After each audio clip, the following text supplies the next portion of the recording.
Irmãos e irmãs, vamos nos aquietar, vamos orar, depois de ler a palavra do Senhor.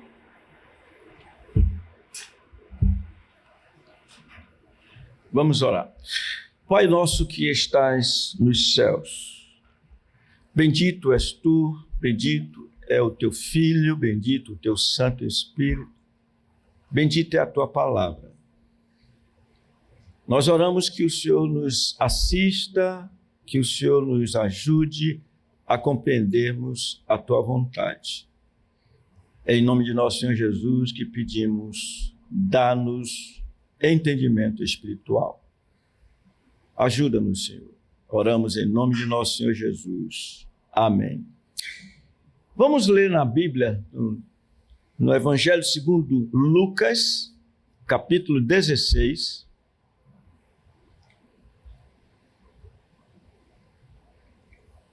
Lucas, capítulo 16, versículo 8.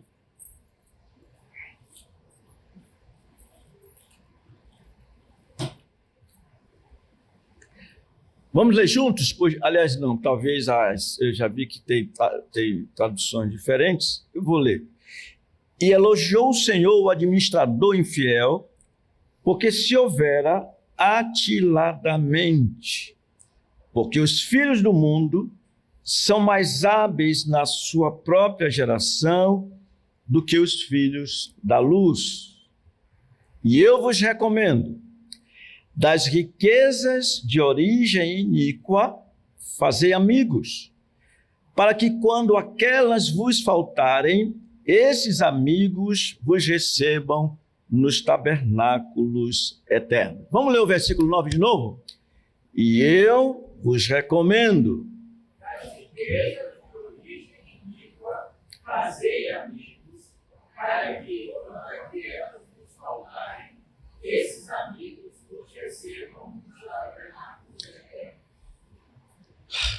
eternos. Nós temos como subtema o jovem e seu foco na alegria futura. É natural que todos nós, em especial os jovens, busquem viver alegremente. Agora há pouco, o jovem disse, olha, se vocês acharem uma coisinha debaixo, não sei o quê, todo mundo se agitou. É próprio de jovens. Isso é próprio. O lema de todos é: vivamos intensamente na alegria em termos naturais. Ou seja, na alegria que o mundo nos dá. Isso é cada um de vocês, vivemos, e se não cuidarmos, vivemos assim. Essa busca pelos prazeres, não quero dizer com isso que não haja legitimidade, que não seja algo que seja algo que desagrada de fato o Senhor, mas o que eu quero dizer é que vocês lembram quando o Senhor Jesus, depois de ter enviado os 70 discípulos, e no retorno deles, eles voltaram alegres: Senhor, por teu nome os espíritos se nos submetem. E ele disse: olha, vejam, eu dei autoridade para vocês, mas vocês precisam saber de uma coisa: alegrai-vos não porque os espíritos se vos submetem. Então tem uma alegria maior, mas alegrai-vos porque o vosso nome está escrito no livro da vida ou no reino dos céus. Então, o escritor de Eclesiastes, ele falou aos jovens dizendo assim: alegra-te, jovem, na tua juventude, e recreie-se o teu coração nos dias da tua mocidade. Anda pelos caminhos que satisfazem o teu coração e agrada aos teus olhos. Sabe, porém, que de todas estas coisas Deus te pedirá conta. Afasta, pois, do teu coração o desgosto e remove da tua carne a dor, porque a juventude e a primavera da vida são vaidade. São coisas passageiras.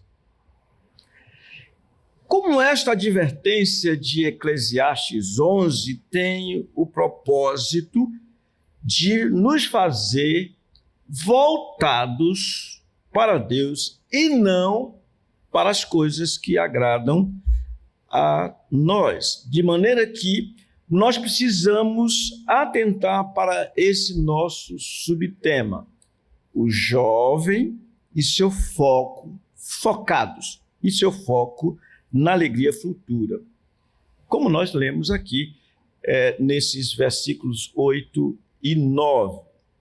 Então, por que eu li esses versículos? O que esses versículos 8 e 9 têm a ver com a alegria futura? Tem. O que ocorre? Esse capítulo 16, ele começa dizendo assim: disse Jesus também aos discípulos. Olha só, disse Jesus também a quem? Aos discípulos. Ele contou uma parábola. Mas por que isso? Porque antes, aqui nós podemos ver, antes, o capítulo 15 mostra uma cena muito interessante. O Senhor Jesus ensinando a publicanos e pecadores, fazendo com que os inimigos deles, quais? Os escribas, os fariseus, dissessem uma injúria: este recebe pecadores e come com eles.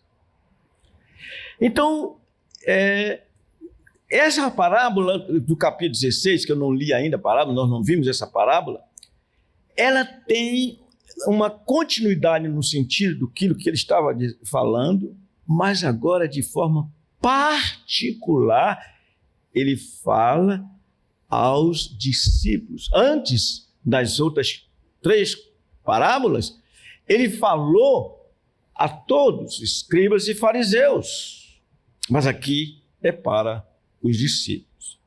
De maneira que, o que nós vamos ver? 3 coisas básicas à luz desse texto que nós lemos. Eu vou dizer quais são elas e depois vamos trabalhar.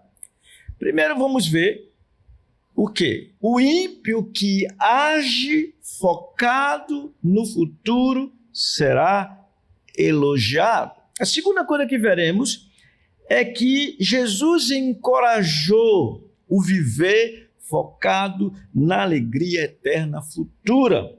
E por último veremos, Jesus,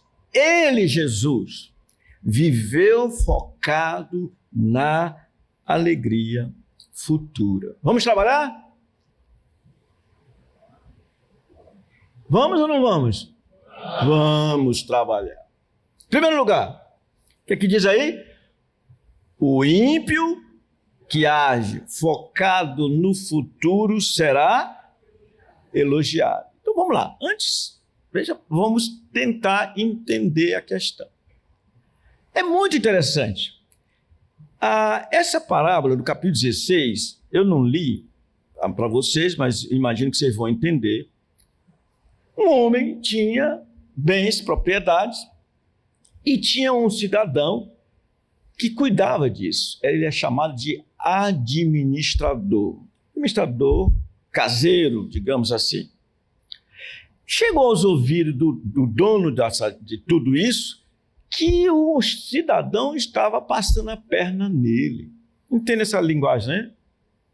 Fraudando, roubando. E chamou ele, versículo 2, acompanhe, por favor, Lucas 16, versículo 2, diz: então mandando chamar, lhe disse: que é isto que ouço a teu respeito? presta conta da tua administração, porque já não podes mais continuar nela. Uau! Deu um aviso prévio. Então esse homem, esse administrador infiel, desonesto, que é uma maneira de expressar isso, ele ficou preocupado. E agora? O meu Senhor me toma a administração. O que eu vou fazer? Trabalhar na terra, não posso. Já estava velho que nem eu, provavelmente. Pedir, ele disse, mendigar, tenho vergonha. E agora? Ficou pensando o que fazer. Pensando no seu futuro. Vamos lá? Diga comigo. Pensando no seu futuro. O que eu vou fazer? Como vai ser meu futuro? Já sei. Um plano brilhante. Eu vou fazer amigos. E é isso que ele fez. Mas como? De forma fraudulenta. Acompanhe. Versículo 4. Eu sei o que farei para que quando o futuro for demitido da administração, me recebam aonde? Em suas casas. Tendo chamado cada um dos devedores do seu senhor, disse ao primeiro, quanto deves ao meu patrão? Para quem a pessoa devia? A ele ou ao patrão? Patrão. Respondeu ele, 100 caras de azeite. Então diz, toma a tua conta, assenta-te depressa e escreve 50. Olha aí, parece com os nossos dias, político principalmente. As emendas parlamentares, essa miséria. 7, depois perguntou a outro, tu quanto deves? Respondeu ele, 100 colas de trigo. Disse, toma a tua conta e escreve 80. Enfim, ele fez vários amigos. Amigos na mão dele. Você sabe, se alguém for... Antigamente era assim. Um guarda pega você e diz, cadê sua carteira? Não tenho. Seu guarda, não tenho. Você vai ter que ser multado. Vai multar. É grande a multa. Aí o guarda diz, mas se você me der uma ponta... Não é assim? Aquele guarda jamais vai mexer com você. Você se torna seu amigo. E aqui, duas coisas. E elogiou o Senhor, o administrador infiel. Ou seja, o elogio ao administrador desonesto foi dado por ter feito amigos. Por que o elogio? O Senhor disse, ó, elogiou o Senhor administrador infiel, porque se houver o quê? O que aí na sua Bíblia? Atiradamente, com prudência, diligência. Não pensem vocês, irmãos, que não há diligência para o mal, que não há prudência para o mal.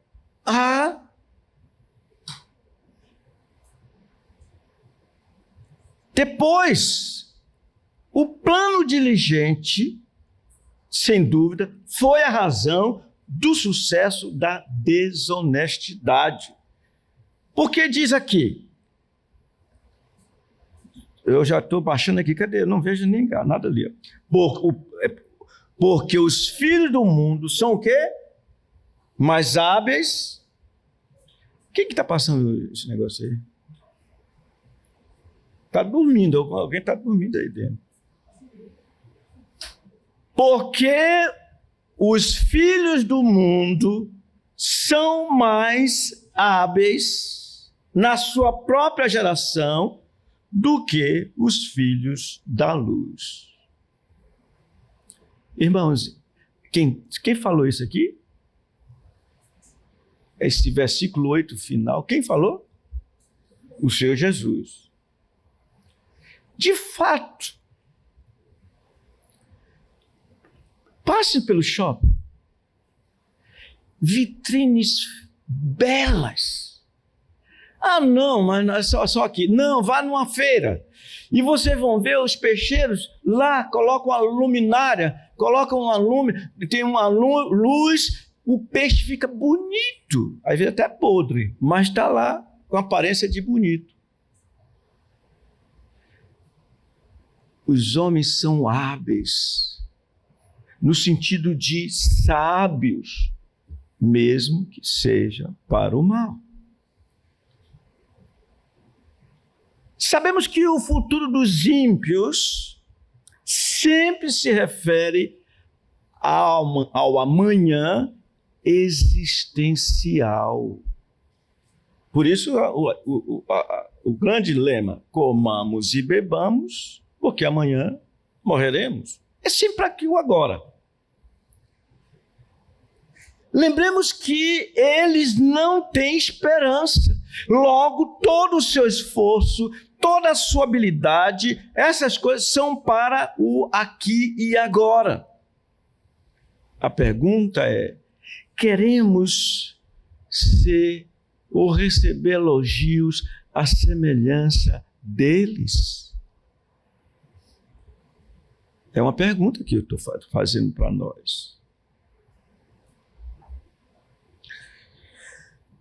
Em segundo lugar, deixa eu ver se estão acordaram. O que diz aí?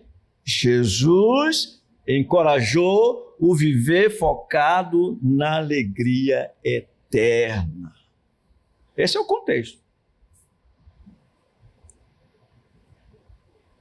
Primeiro, aqui temos uma graciosa aplicação do Senhor aos discípulos. Ele diz: e eu vos recomendo. O Senhor está falando aos discípulos para que eles pudessem ser, em certo sentido, como aquele administrador desonesto, mas fazendo o bem para o bem. Vejam como ele é esperto. Na sua geração, é uma recomendação. É evidente que, pelo contexto, o Senhor está aqui falando no sentido de contraste. É como se ele dissesse: eu, porém, digo a vocês, eu recomendo. Essa expressão,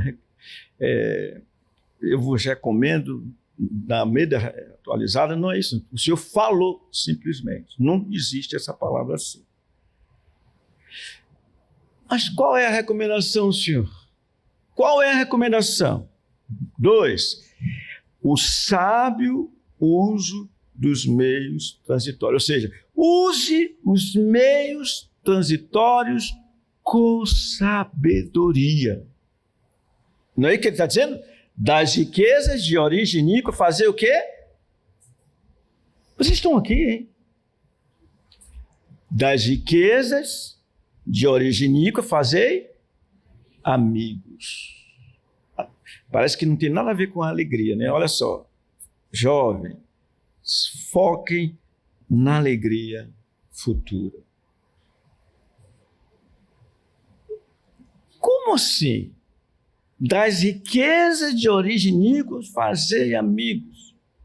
Quais são essas riquezas? São todos os bens dessa vida, todos os bens que são, os quais são transitórios, são passageiros, conforme a Bíblia expressa. A Bíblia fala sobre isso. Você lê o Salmo 73, está lá o salmista invejando os ímpios, mas depois caindo em si, porque o problema deles é que eles eram ricos de bens desse mundo, materiais, mas eram paupérrimos. Mas é a Bíblia que diz, eu cito aqui Eugênio Peterson, quando ele fala assim: quero que vocês sejam astutos, assim, como aquele homem, mas só para o que é correto.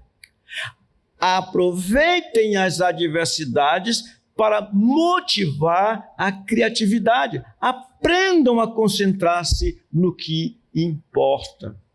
De fato, irmãos, meus irmãos e irmãs, eu vou falar algo para vocês com temor, mas eu não tenho medo de dizer o que eu vou falar. É incrível como o mundanismo penetra em nós, conforme lemos aqui. Ouvimos há pouca coisa aqui. Como? Parem para pensar. Em que consiste o esforço, grande parte do esforço de pai e mãe em relação aos seus filhos?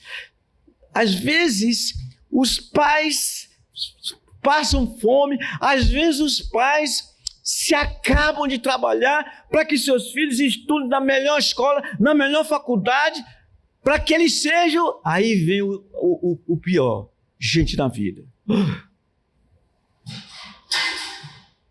Para que sejam gente na vida. Isso é uma miséria.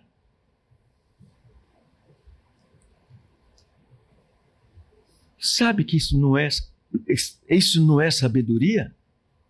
A verdadeira sabedoria é ensinar nossos filhos a crerem e amarem a Jesus. Então eu sou contra o academicismo? Não. Senão, quando é formado, é prova de que há academicismo, no bom sentido. Você ouviu quantas vezes o pastor disse: leiam, leiam, leiam, leiam, comam um livro. Não tem nada contra não estudar. Mas, irmãos, olha o que eu já ouvi. Ouçam o que eu já ouvi. O cidadão já doente para morrer disse: olha, eu morro satisfeito, porque meus filhos estudaram, um é doutor, outro é advogado, outro é médico, isso, aquilo, outro. E nenhum crente. Nem aquele que estava morrendo. Vocês estão me entendendo? Estão? Quão felizes e alegres são os que os utilizam de tudo quanto o Senhor pôs em suas mãos para com sabedoria fazer amigos. Por isso Paulo, em certo sentido, disse: portai-vos com sabedoria para com os que estão de fora, aproveitai as oportunidades, a vossa palavra seja sempre agradável, temperada com sal, para saberdes como deveis responder a cada um. Meus irmãos e irmãs, entendamos, acreditemos. Quando Paulo diz: aquele que furtava não furte mais, antes trabalhe com as próprias mãos para ter com que acudir ao necessitado, é nessa linha. Façam amigos. Não trabalhem pela comida que perece. Não foi quem disse isso? Mas pela que subsiste para a vida eterna. E então vem, em terceiro lugar, dentro desse ponto 2, a excepcional colheita da sabedoria que faz o quê? Amigos. Ele diz para que quando aquelas... Cadê o texto? Não tem texto, não? Pois é, dormiu de novo. Para que quando aquelas vos faltarem, esses amigos vos recebam aonde, irmãos? Nos tabernáculos eternos. E aqui está o transbordar da alegria dos crentes, daqueles que buscam fazer discípulos, utilizando-se dos meios dados pelo Senhor. Irmãos, eu vou dar um exemplo para vocês disso. dessa alegria, desse transbordar de alegria por fazer amigos. Dá para nós imaginarmos a alegria experimentada pela mulher samaritana quando ela creu no Senhor e em seguida ela teve o privilégio de anunciar o Senhor aos seus vizinhos. Vinde e vede um homem que me disse tudo quanto tenho feito. Será esse porventura o Cristo? Sabe o que o Senhor diz? Quando veio com ela, aqueles homens ouviram o Senhor e depois disseram assim: já não é porque você nos falou dele que nós cremos, mas porque agora nós cremos que ele é o Salvador do mundo. Mas o Senhor tinha dito algo. Ele disse, sendo ele o semeador, e os demais, os ceifeiros. Ele disse assim: o ceifeiro, ou seja, aquele que semeia, recebe desde já a recompensa e entesoura o seu fruto para a vida eterna. Dessate, ou seja, para que se alegrem tanto o semeador como o ceifeiro. Meus irmãos e irmãs, vocês lembram que eu falei aqui há pouco? Se tiver um pastor que não arda pela evangelização, por fazer discípulo, ele tem que se questionar. Porque eu não acredito que o Senhor chame pessoas para serem líderes, pastores, e eles não evangelizarem. É um contrassenso. Falo com temor. Aquele que colhe, como diz a Nova Versão Internacional, já recebe o seu salário e colhe fruto para a vida eterna, de forma que se alegram juntos o que semeia e o que colhe.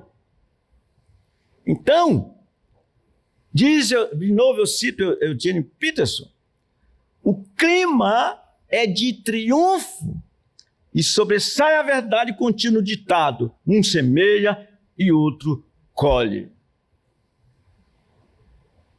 Meus irmãos, o que o Senhor Jesus, com a sua vida, a sua própria vida, tem a nos ensinar? Eu vou dizer rapidamente, mas também eu vou entrar no texto para vocês verem ele aqui, sobre a alegria dele.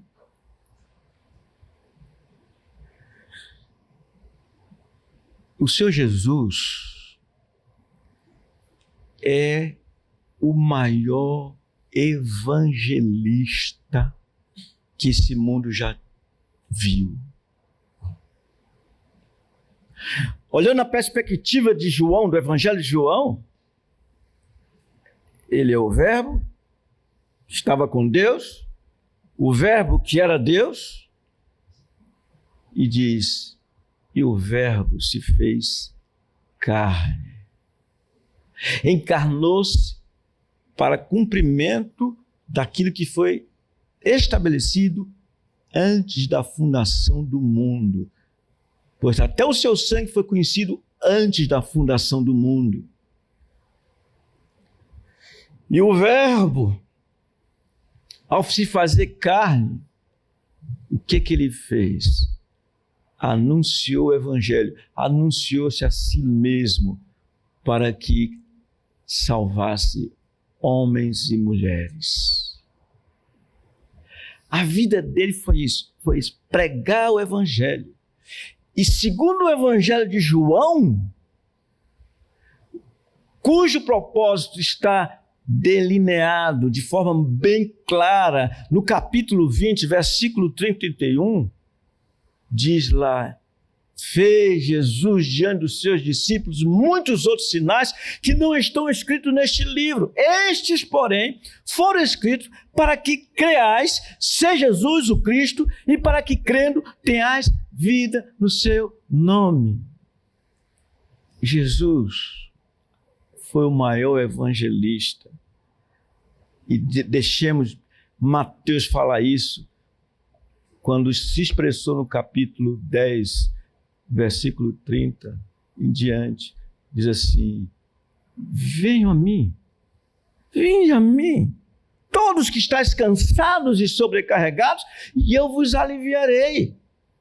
Tomai sobre vós o meu jugo, aprendei de mim, que sou manso e humilde de coração, e acharei descanso para a vossa alma, porque o meu fardo é leve e o meu jugo é suave. Gente esmagada pelas culpas, esmagada pela lei, e está dizendo: traga o fardo. Ele, o grande evangelista.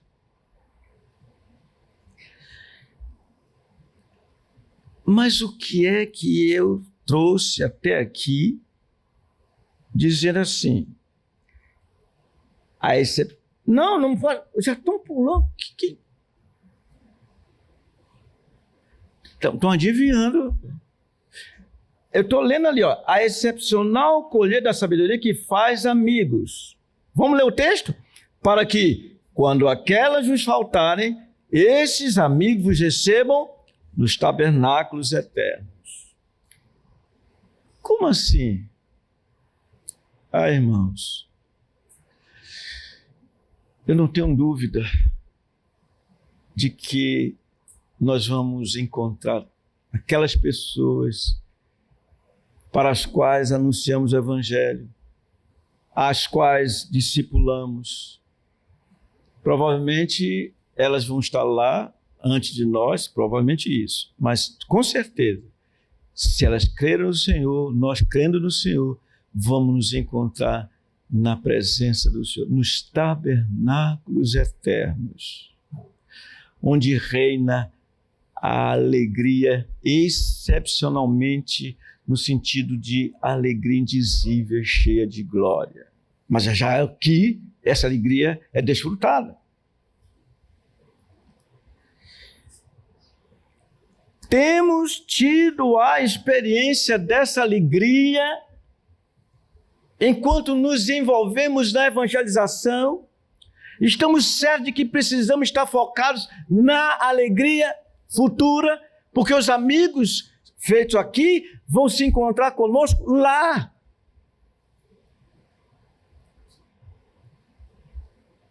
Então, como não há ninguém que tenha se alegrado mais do que nosso Senhor, vejamos o que podemos deduzir deste conselho dele aqui nesse versículo 9.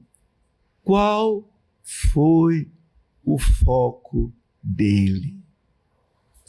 E agora eu peço que vocês acompanhem no capítulo 15 para vermos o foco dele. Vamos lembrar. Lembre-se que ele acabou de dizer aos seus discípulos o que não disse aos outros.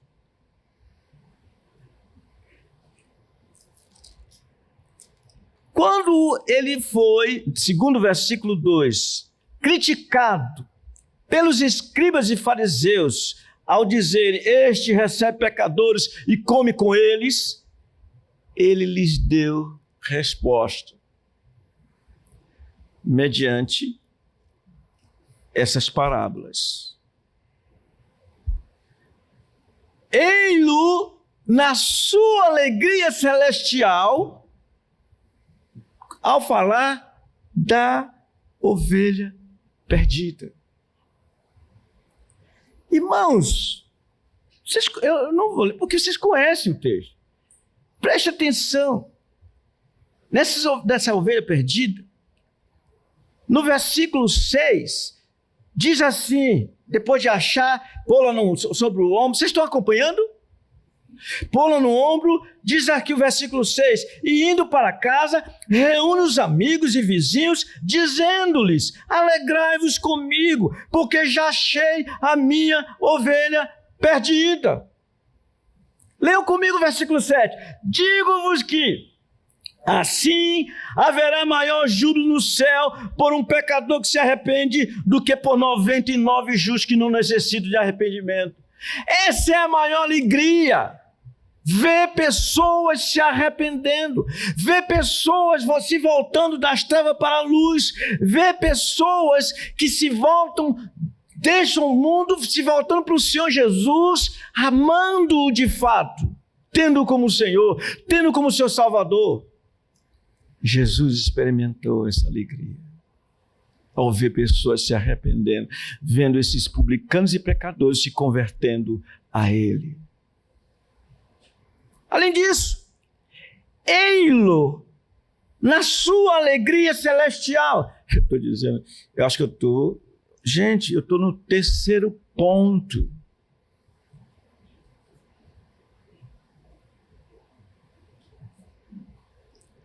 Eu tenho certeza que não é lá da Cidade Nova.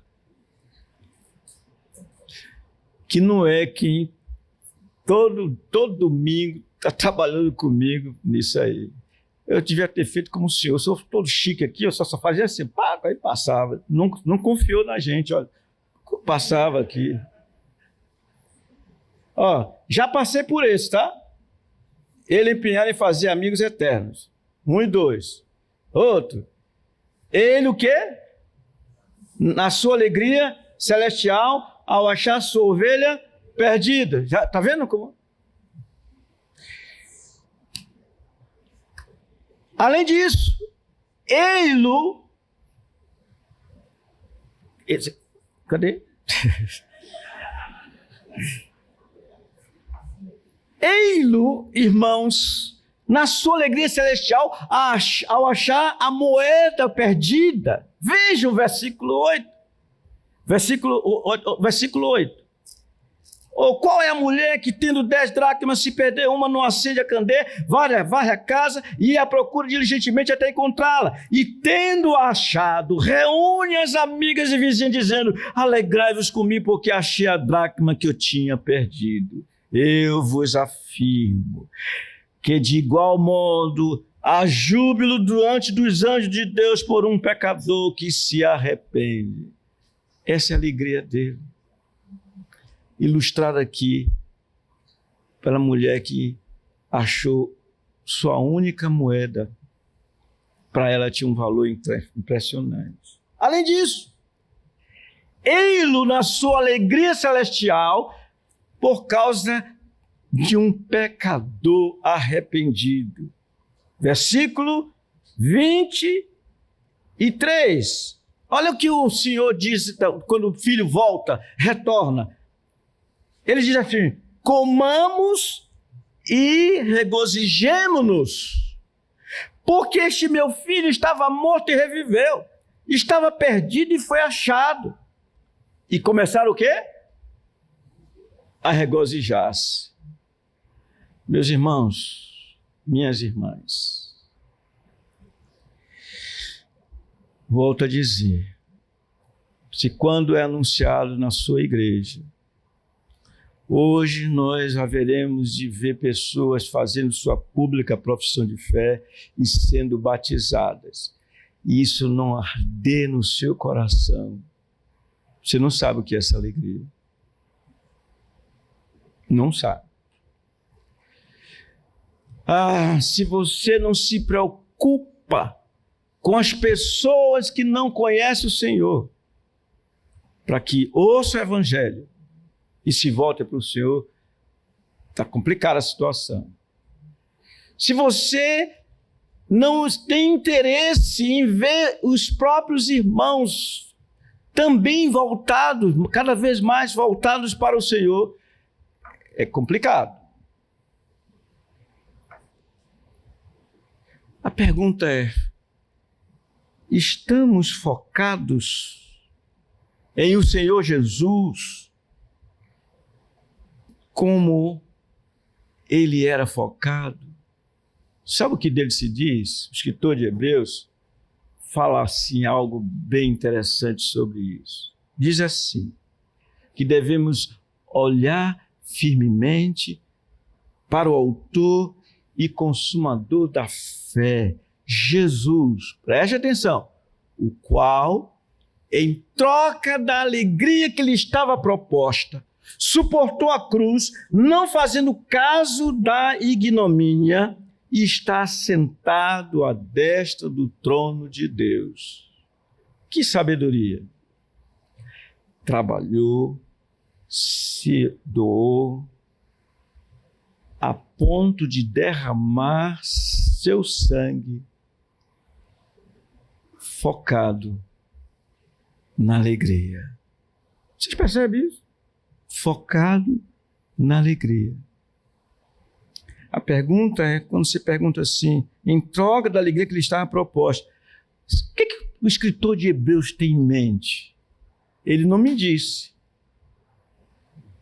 Mas quando ele diz que é para a gente firmar-se, olhar para Jesus, dando-o como exemplo de encorajamento, eu penso, irmãos, que ele está pensando na alegria que tem um noivo quando recebe a sua noiva, entra num compromisso de viverem para sempre um com o outro.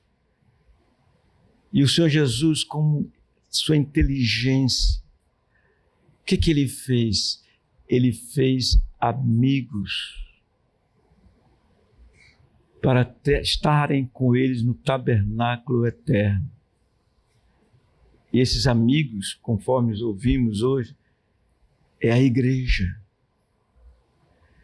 Daí, quando ele diz assim, Paulo diz, maridos, amai vossa mulher como Cristo amou a igreja e a si mesmo se entregou por ela. Olha a inteligência dele, para que a lavasse por intermédio de água pura, pela palavra. Que sabedoria! Para apresentá-la a quem? A outro? Não, a si mesmo. Igreja sem mácula, sem ruga, porém santa e sem defeito. Essa, me parece, é a alegria que lhe estava proposta.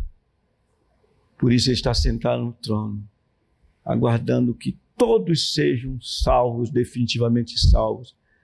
Então haverá um só rebanho, um só pastor. E é festa, irmãos. Núpcias. Alegria. Tudo isso porque ele estava focado nesta alegria celestial. Também nós devemos fazer o mesmo. O que eu estou dizendo para vocês, eu não tenho receio de dizer que há dúvida. Não há. João chegou ao ponto de dizer: não tenho maior alegria do que esta, a de ouvir que meus filhos andam na verdade. Conclusão. Agora vem. Veio. Acordou, pelo menos no fim, né? Conclusão. Ninguém pode duvidar que há dois tipos de alegria. Há alegria quando tudo nos vai bem. Mas a alegria mais excelente, como eu tenho dito, a alegria indizível e cheia de glória, essa somente experimentam os que creem e amam a Jesus e que buscam fazer amigos. Por isso é que nosso Senhor nos encorajou e continua nos encorajando para que sejamos daqueles que fazem discípulos.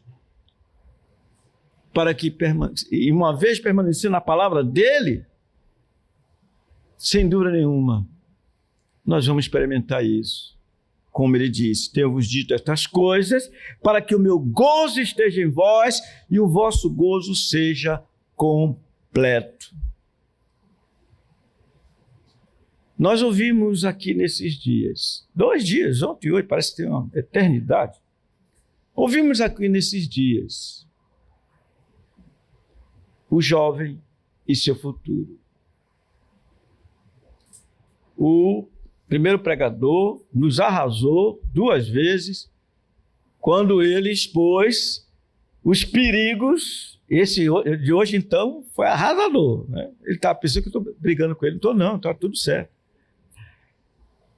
Nos alertando. O que é isso, senão buscando nos fazer voltados para o Senhor?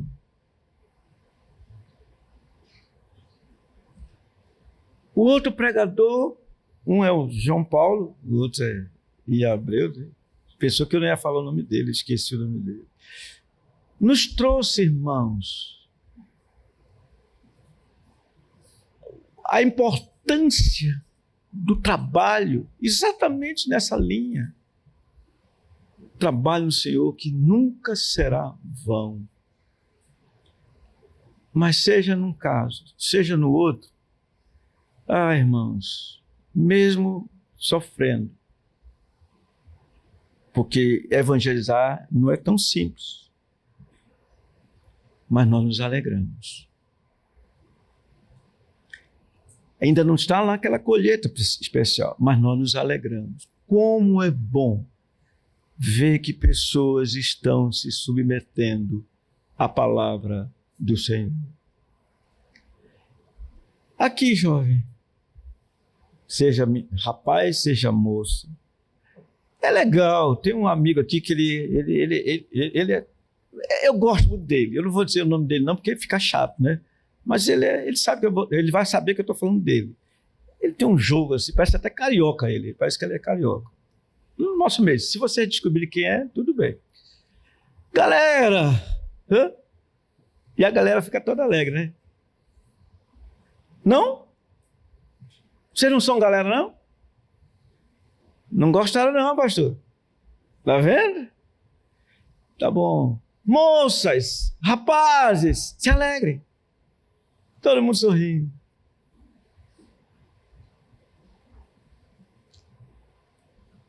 Irmãos, é fácil nos alegrarmos quando há fartura de cereal e de vinho, disse Davi. Maior alegria me deste. Jovem, não deixe de se alegrar com os seus companheiros. Vai encontrar sempre placa. Qual o problema? Nenhum. Mas se ficar nisso, é muito pouco. Nós precisamos experimentar essa alegria indizível e cheia de glória. Estou olhando aqui para o meu amigo Moisés. És tu mesmo, Moisés, que olhou para o lado. É você mesmo, Moisés. Tiraram das águas. Quanta alegria deu ao seu pai e sua mãe. Não foi? Você lembra? Não lembro que você lá saiu naquele momento, né? Mas é Moisés, ele olhou e disse assim, veio das águas. Do Rio Negro, não sei se ele já estava aqui em Manaus, mas saiu das águas. E aí deu o nome Moisés. Eu acho que ele queria que você fosse irmão da Miriam, né? Então, tinha que ser Moisés. Moisés, você é muito querido. Olha o sorrisão que ele deu. Mas Moisés sorria muito mais ao ouvir o Senhor Jesus dizer assim: Moisés, eu derramei o meu sangue por você. Vá e anuncie isto para outras pessoas. Onde é que nós encontramos isso na Bíblia? Que eu termino. Vocês lembram daquele homem que era tremendamente endemoniado? O Gadareno? Vocês lembram que ninguém conseguia dominá-lo, subjugá-lo? Era um homem, na verdade, era uma caricatura de homem.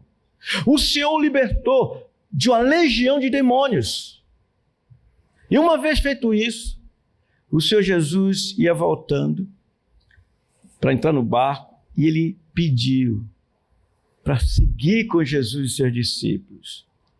Jesus não permitiu, mas disse assim para ele: vá para os teus e diga como o Senhor teve compaixão de ti.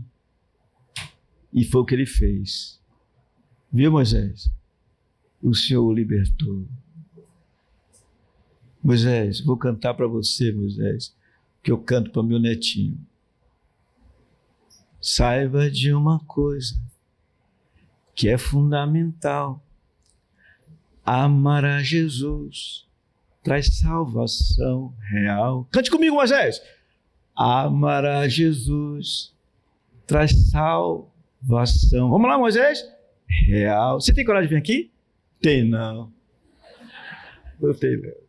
Meus irmãos, o que é que nós vimos? O jovem, seu foco na alegria indizível. O ímpio que age focado no futuro, ele poderá ser elogiado. Mas Jesus encorajou viver focado na alegria eterna. E ele mesmo, como vimos, é o exemplo maior, porque ele viveu focado na alegria eterna. O que é que vocês dizem? É um amém de quem está triste. Fiquemos em pé, meus irmãos e irmãs, por gentileza.